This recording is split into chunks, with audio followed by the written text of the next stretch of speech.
Os que o louvam, eu também o louvarei. Entoando aleluias ao meu Deus. Quando o povo de Israel gritar com Jesus se concentrar, dando glória ao seu nome sem cessar. Nesse tempo o céu e terra de ser a mesma vez, entoando aleluias ao meu Deus. Oh, glória a Jesus, é digno. Oh, glória a Deus, é meu Deus, é meu Senhor. Glória, Santo Senhor, louvarei, também o louvarei, entoando aleluias ao meu Deus. Glória a Deus. Aleluia, É mais que da terra, e posso não ver o ar, mas hoje sei que esse deserto vai chegar ao fim. O Senhor está cuidando de mim. Tenha força, tudo vai passar. Nunca perca a esperança, um novo dia virá.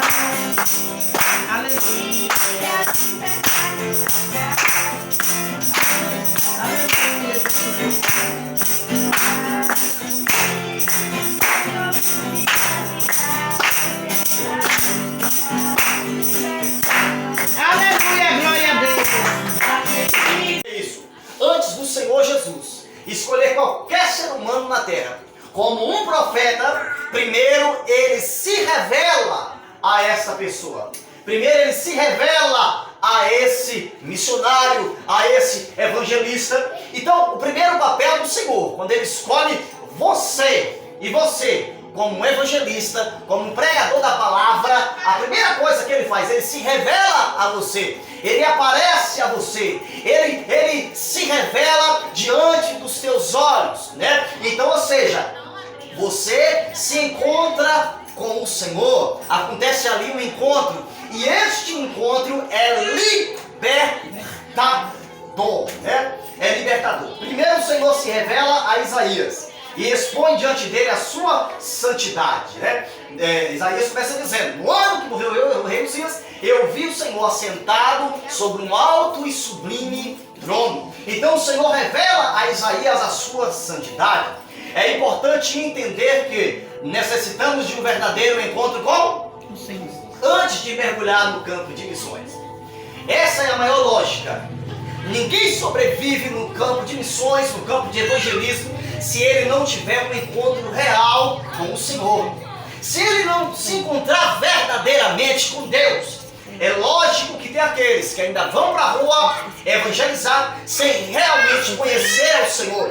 E quando alguém vai para o campo de missões, para o campo de evangelístico, evangelizar sem conhecer a Deus, ele passa agora a sofrer, porque o campo de batalha começa agora a surrar. Já aconteceu muitas vezes de pessoas ir conosco no evangelismo. E no evangelismo, na hora que a gente está falando de Jesus, essa pessoa abordar alguém. E quando essa pessoa abordar alguém, a pessoa que foi abordada olha para a pessoa e diz assim: olha, para mim, eu até quero ir para a igreja, mas para mim ser crente igual a você, não posso ir. Eu já ouvi muito isso de pessoas que foram conosco evangelizar, passar vergonha da população que está ali assistindo e ouvindo, olhar e dizer: olha, você passei que nem fulano ali, ó, está pregando, mas não é aquilo. Está pregando, mas não conheceu a Jesus. Está pregando, mas não é crente de verdade. Então, a pessoa que vai para o campo de missões, para o campo evangelístico, sem antes ter um verdadeiro encontro com Deus, ele vai ser massacrado pelo campo missionário. Ele vai ser massacrado pelo campo evangelístico. Alguém vai olhar para você e ver que você não vive ainda a palavra, que você não vive a palavra do jeito que a palavra é. Então isso vai ser avassalador para a sua vida. Vai ser como um grande abismo para você. Porque não houve um encontro entre você e o Senhor. Não houve um encontro. Você ainda não foi libertado pela revelação do Senhor. Observe que no ano em que morreu o rei Uzias, eu vi o Senhor assentado sobre um alto e sublime trono. A partir daí passa a acontecer na vida de Isaías coisas libertadoras. A partir do encontro que nós temos com o Senhor, Ele passa a nos libertar passo a passo. Então nós temos que entender, o campo de missões não é algo forçado, irmão. Não é algo forçado. Se em algum momento da vida você olhar e ver que você ainda não é capaz de estar no campo de missões ou no evangelismo, só falar, pastor, eu ainda não estou pronta, eu ainda não estou pronto, eu ainda estou me preparando, né? Mas é importante que você se prepare, tá? Para que você não venha passar vergonha e em vez do evangelho crescer, das almas se render ao Senhor, em vez de fluir, vai atrasar. Quantas pessoas que nós conhecemos por aí? Quantas pessoas que na verdade não conhecem a Deus e está na rua, está pregando na igreja, né? Tá no evangelismo, não sei aonde, né? Nós já ouvimos pessoas assim, tá em frente de obra, pessoas que nunca viram Jesus, pessoas que tá na igreja, mas ao mesmo tempo tá no mundo, pessoas que prega, até mesmo prega, que até mesmo canta, que até mesmo ora e as pessoas caem, um cai, outro cai, ele ora, outro cai, ela ora, ela canta e a pessoa cai e aquele mover acontece. Olhando a olho nu, parece uma pessoa liberta, mas nunca viu Jesus. Porque a Bíblia diz que é pelos frutos que nós seremos conhecidos. Então, o primeiro fato, antes do Senhor te chamar para a obra de missões, para a obra de evangelismo, primeiro Ele se revela a você, Ele dizendo, eu sou o Senhor e você é o servo. Assim aconteceu, irmãos, na vida de Saulo, né? Saulo, Atos capítulo de número 9, versículo de número 3, eu quero com a irmã Bia. Ele pede carta para ir para onde? Para Damasco, né? Matar o povo de Deus. Só que quando ele está indo no cavalinho, a Bíblia diz que quem aparece para ele? Um raio, um resplendor. Quem era? Jesus.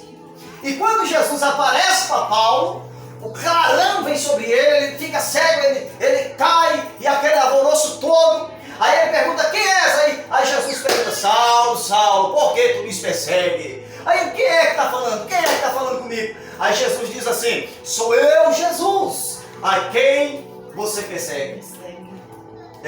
A quem você persegue. Então o que acontece? A partir daquele momento que Jesus se revela a Saulo, nunca mais Saulo foi a mesma pessoa. Então essa é a lógica de quando nós aceitamos a Jesus, quando nós entregamos a nossa vida para Jesus, de que nós vivíamos, de pecado que nós vivíamos, de transgressão que nós vivíamos, quando nós vimos Jesus, conhecemos Jesus, entregamos a nossa vida para Ele, nós agora passamos a ser uma nova criatura na presença de Deus, irmãos. Então, quando Paulo vê Jesus, quando ele vê Jesus, ele agora fica cego, levaram ele para a casa para a rua chamada direita, e Deus envia Ananias para ir até lá profetizar sobre ele. O Espírito Santo ele volta a enxergar. E a partir daquele dia, Paulo se tornou um dos maiores missionários que a Bíblia Sagrada faz questão de nos revelar, de nos mostrar. Milena mudou, né? Como a nossa irmã Marleide mudou. A quem era a irmã Marleide, né? Vivia aqui na Ilha do Gado, assim. Hoje olha quem ela é, a mulher de Deus quem ela é. Tem pessoas que vão entregar a vida para Jesus sem você falar palavra alguma, só dele olhar para sua face e ver quem você era e quem você se tornou. É verdade. Ele vai ver que você era um pecador, que você era um que andava na escuridão, e ele vai olhar que Jesus transformou a tua vida, você hoje é uma mulher de Deus, é um homem de Deus, e através disso a pessoa vai olhar, rapaz, eu quero tanto ser como você, eu quero tanto esse Deus para a minha vida. Então a primeira lógica para quem faz missões, para quem evangeliza, a primeira lógica é para você ganhar almas, para você ganhar vidas, para que vidas venham a se render através de você como instrumento, você primeiro precisa conhecer a Jesus, da sua imundícia. Então, quando o anjo toca nos lábios de Isaías, traz para ele purificação e ele passa agora a conhecer a Deus de fato. Falando de conhecer a Deus, abre aí no livro de João, capítulo de número 8, versículo de número 36. João, capítulo de número 8, versículo de número 36. João 8, 36.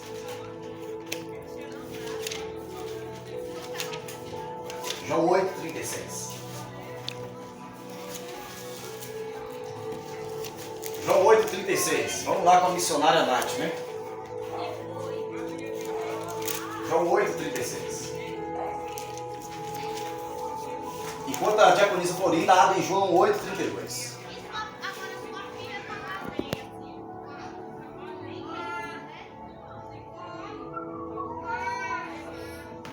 João 8, 36 e João 8, 32, tá? Quem está com João 8, 32? Então leia primeiro. João 8, 32, a senhora é João 8, 36. 8:36. 8, 36.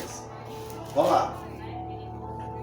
É eu ou Nath primeiro? Primeiro ela. 32 e em seguida vem o 36. Que diz assim: e conhecereis a verdade, e a verdade vos libertará. Quem é a verdade, irmãos? Jesus! Quem é a verdade? Jesus! Que conhecereis a Jesus, traduzindo o que está dizendo ali.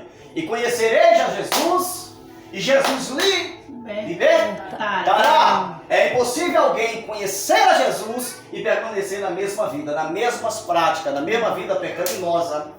É impossível alguém dizer que conhece a Jesus e viver na mesma vida cotidiana errônea. Ok? Agora a senhora lê aí João 8, 36. 36.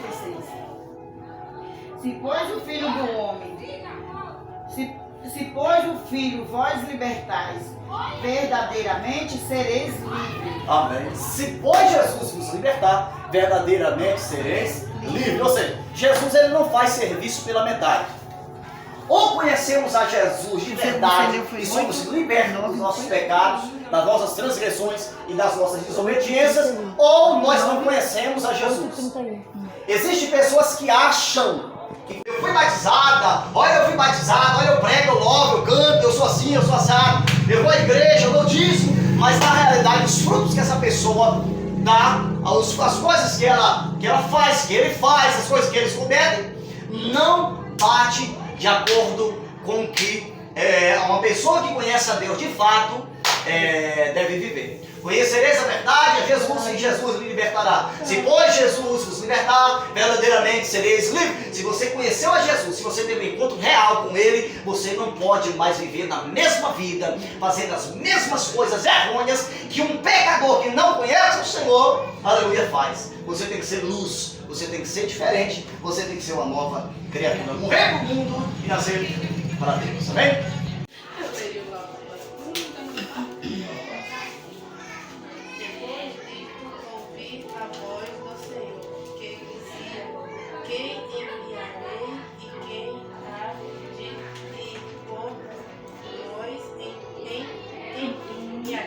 Então disse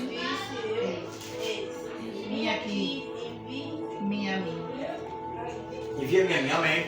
Amém. Pode sentar agora.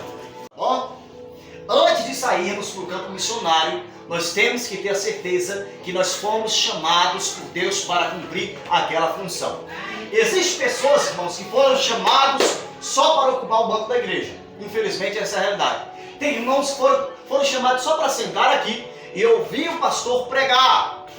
Tem pessoas que foram chamadas só mesmo para limpar a igreja. O negócio dele é limpar a igreja, comprar um ventilador, botar uma cortina. O chamado dele é sentar na portaria. O chamado dela é ajudar a missionária em alguma coisa, em algumas atividades da igreja. Alguns foram chamados para louvar, né? Agora, a primeira realidade você precisa identificar se Deus te chamou de fato para essa obra. É por isso que nós não ficamos impulsionando ninguém. Bora, irmão, bora, você tem que evangelizar. Não, por quê? Porque nós entendemos que para ser um missionário, você precisa ter o chamado.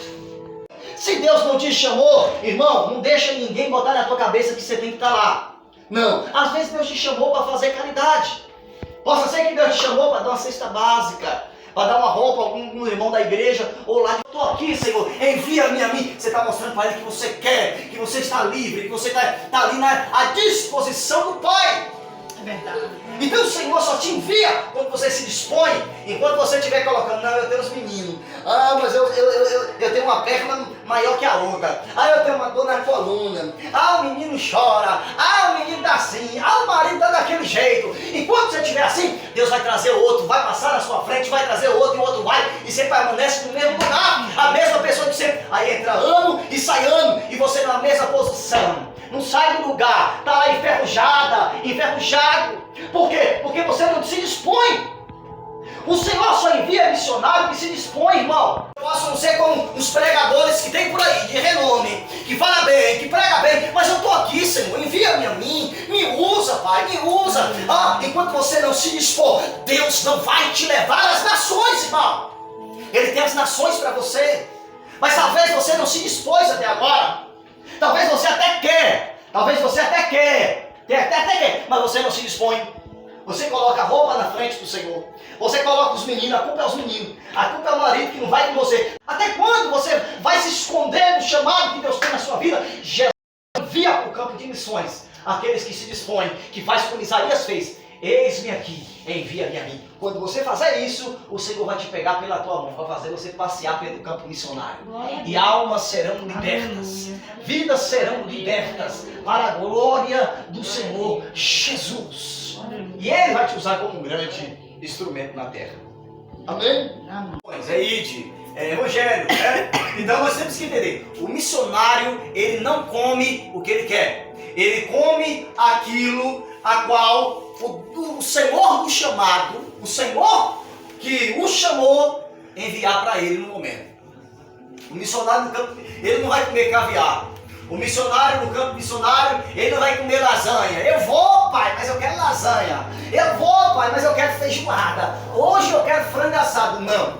O missionário, ele não come o que ele quer. Ele está no campo de missões. Ele come aquilo que o Senhor preparar para ele no momento. E há momento que ele nem vai comer. Desse forma. Livro de Mateus, capítulo número 3, versículo de número 4. Vamos ler com a missionária, a diaconisa Florinda. De qualquer jeito, talvez não vai ter nem alimento para você comer. E você vai ter que chegar na casa, você vai ter que ser vaso de Deus, ser instrumento de Deus naquele lugar e sair sem reclamar, sem murmurar. E haja vista que existem lugares que nós vamos como missionário, que na casa que a gente vai ser hospedado não vai ter nada. Você vai ter que tirar um pouquinho do seu bolso para ir lá comprar e dizer aqui, irmão, Deus que mandou trazer. Você vai ter que comer o que tiver. Se tiver pão, você come. Se tiver arroz, você come. Se tiver só ovo, você come. Se tiver arroz puro, você come. Se não tiver nada, vai jejuar. Isso. Jejuar, consagra a sua vida. Porque o missionário não come o que ele quer, irmãos. Ele falou, eu vou deixar pai, vou deixar mãe e vou. Então o missionário que ele ama uma localidade a ponto de se agarrar neste lugar e não deixar Deus o levar às nações, ele não vai alcançar de Deus aquilo que Deus tem para a vida dele. Então se você é de Canavieiras, ama a sua família, desapegue, querido, desapega. Porque a qualquer momento Deus ele pode soprar e dizer, vai, você tem que deixar pai, você tem que deixar mãe. Se possível, você vai ter que deixar até menino, deixar até filho, para ir cumprir aquilo que o Senhor te chamou.